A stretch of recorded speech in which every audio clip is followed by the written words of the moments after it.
Assalamualaikum warahmatullahi wabarakatuh. Perkenalkan, nama saya Bagas Dewanto. Saya dari program studi pendidikan bahasa Inggris. Dan saya akan menampilkan beberapa foto dan video mengenai KKN 2021. Assalamualaikum warahmatullahi wabarakatuh. Saya Bagas Dewanto dari prodi bahasa Inggris, pendidikan bahasa Inggris 2018. Saya akan mewawancari namanya siapa, Pak? Ya, namanya Muhammad Iqbal Zulkarnain. Muhammad Iqbal Zulkarnain. Ya.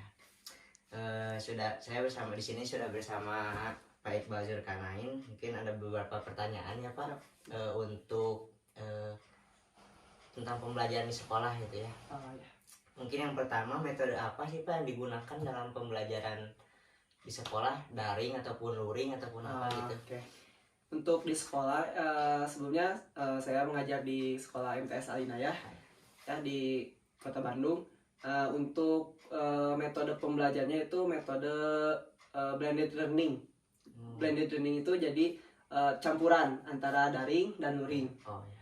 Nah, jadi misalnya di setiap harinya itu ada waktu daring, misal daringnya dari pagi-pagi, nah waktu siangnya itu dipakai luring gitu. Untuk daring itu secara tatap muka, tatap maya ya, di aplikasi Zoom atau Google Meet. Nah, untuk luringnya itu biasanya di WA, di grup WA. Nah, itu gurunya di waktu luring bisa memberikan materi atau memberikan tugas. Nah, kayak gitu. Oh, jadi medianya tadi mungkin blended learning, jadi ya. di aplikasi dicampur gitu. Oh iya. Tadi yang menggunakan aplikasi paling Google Meet, Zoom, WhatsApp, mungkin WhatsApp, ya. YouTube ada. Kalau itu apa namanya teh, Google Classroom? Ada juga salah satu, tapi kebanyakan guru-guru itu memakai Google Meet untuk tatap mukanya. Kalau dari kendala Pak seperti apa? Kayak kalau kendala belajar gitu. Dari murid apa guru? Dari guru yang mengajar ke murid gitu. Kendalanya apa? Kendalanya mungkinnya untuk guru yang mengajarkan di waktu pandemi ini, online ini ya, kendalanya dari segi kalau misalnya guru yang sudah senior, nah itu kan rada kurang ke teknologinya, jadi harus butuh adaptasi lagi gitu. Nah, terus juga kendalanya dari jaringan. Oh, jaringan ya. Nah, pasti itu sudah pasti ya. Jaringan kadang kalau misalnya kurang baik ya jadi mengganggu gitu ke proses pembelajarannya. Jadi sedikit menghambat. Ya. Kalau cara mengatasinya gimana sih Pak? Kalau mengatasi ya jalur yang lebih enak gitu, biar efektif lagi gitu. Nah, kalau efektif lagi, kalau misalnya masalah jaringan kayak gitu, mungkin bisa memberikan link, link pembelajaran, misal media YouTube atau dengan video. Nah, jadi anak-anak bisa belajar secara mandiri. Ya, benar. Kalau itu apa? Kan Bapak Ibu pasti sulit untuk mengatur, kan ada kadang-kadang anak juga yang susah untuk diatur dalam pembelajaran. Menghadapi anak-anak seperti itu kayak gimana Pak? Tuntutan untuk semua guru di masa pandemi ini itu salah satu yang pertama, kuncinya itu harus sabar. Nah, intinya harus sabar. Nah, untuk mengatasi, bagaimana sih cara mengatasi anak yang emang kurang respon, kurang aktif gitu ya. Nah, kita berusaha gitu ya, guru-guru berusaha untuk bekerja sama dengan orang tua siswa. Nah, jadi ketika kita tidak bisa memberikan atau tidak bisa mengontrol langsung anaknya, nah kita bekerja sama dengan orang tuanya. Jadi orang tuanya yang bekerja sama dengan guru-guru untuk mengatur, untuk mengontrol anaknya, mengawasi anaknya di rumah gitu. Kalau dampak positif dan negatif itu sendiri gimana di daring ataupun luring, itu dampak negatif dan positifnya? Kalau positifnya mah ya proses pembelajaran masih bisa berjalan ya, meskipun pandemi tidak bisa bertemu, meskipun jarak jauh. Nah, untuk negatifnya mah negatif tidak sih ya. Kalau negatifnya cuma ya paling anak-anak kurang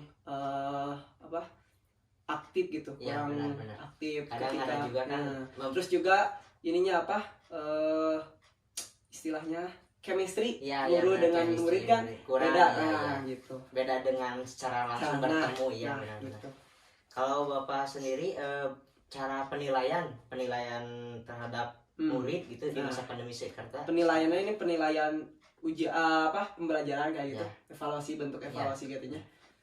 Kita guru-guru itu dengan misalkan menggunakan Google Form ya. Nah, jadi setelah dikasih pematerian, nah itu ada tugas, salah satunya juga ada evaluasi ya. Nah, evaluasinya itu disebutnya PH, penilaian harian. Nah, jadi misal kita setelah beres nih bab 1, nah kita kasih tugas, setelah menyediakan tugas untuk mengetahui evaluasi bahwa anak-anak itu paham tentang bab 1, kita melakukan PH, penilaian harian gitu tentang bab 1 ya. Nah, ketika beres, nah ada UAS ya, pasti ada UAS. Nah, UAS juga sama melalui Google Form kayak gitu. Oh ya, mungkin pertanyaan-pertanyaan tadi udah dijawab mungkin ya Pak, dari awal metode, kendala, dampak positif dan negatif, terus cara penilaian ya. Mungkin pertanyaan saya cukup sampai di situ wawancaranya ya.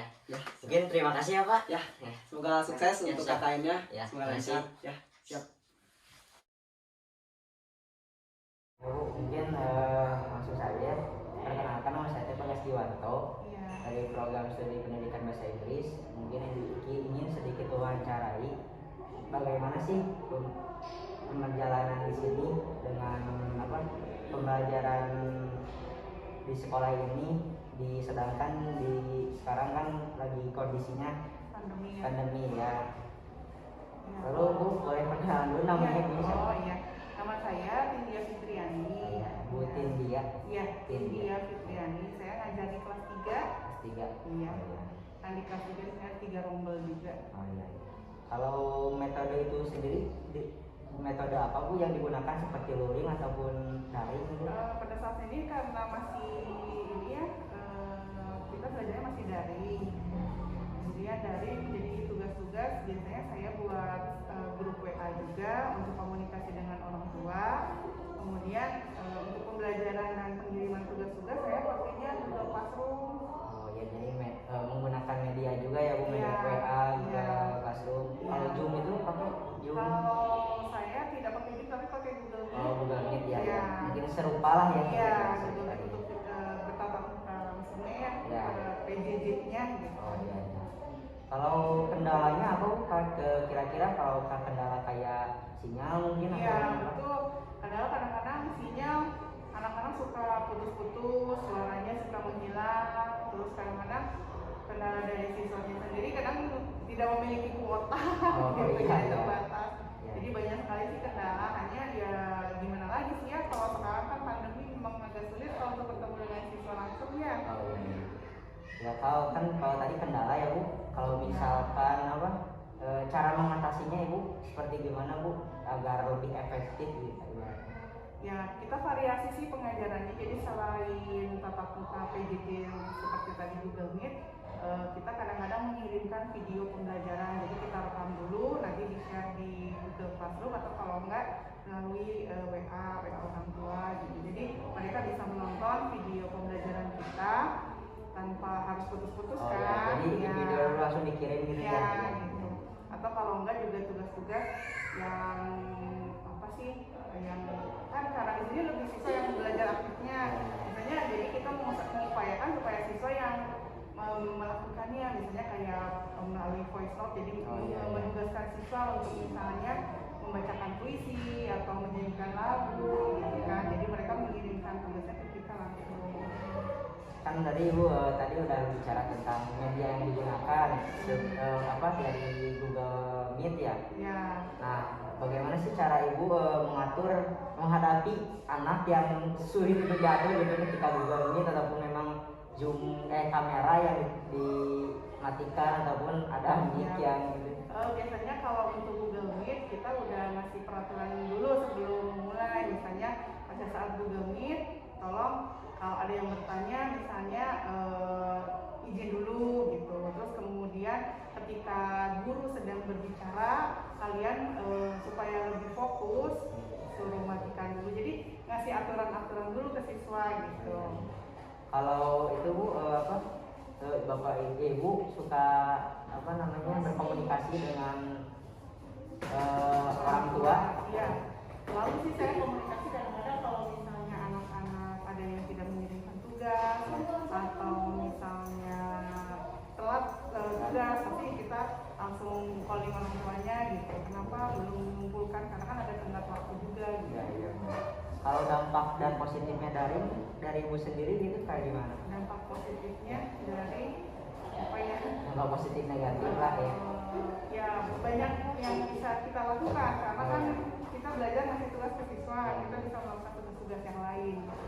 Kalau negatifnya mungkin yang Negatifnya tadi tadi kalau siswa, kadang-kadang kan siswa juga kan perkembangan siswa kita nggak tahu kayak gimana gitu kan. Kalau kita ketemu langsung dengan siswa kan kita tahu anak itu bisa atau enggak. Kalau di rumah kan yang mengerjakan tugas bisa saja siapa saja. Biasa saja kakaknya atau ibunya ya Bu. Kalau cara Ibu sendiri sih untuk melakukan penilaian terhadap siswa kayak gimana Bu? Ya penilaian dilihat dari tugas-tugas yang masuk, kemudian kehadiran juga, kemudian keaktifan pada saat Google itu. Ya paling ya sudah Bu, wawancaranya cukup. Cuman kan dari tadi dari awal metode media udah pertanyaan sampai tadi hasil penilaian akhir gitu. Mungkin dicukupkan untuk wawancaranya. Makasih ya Bu.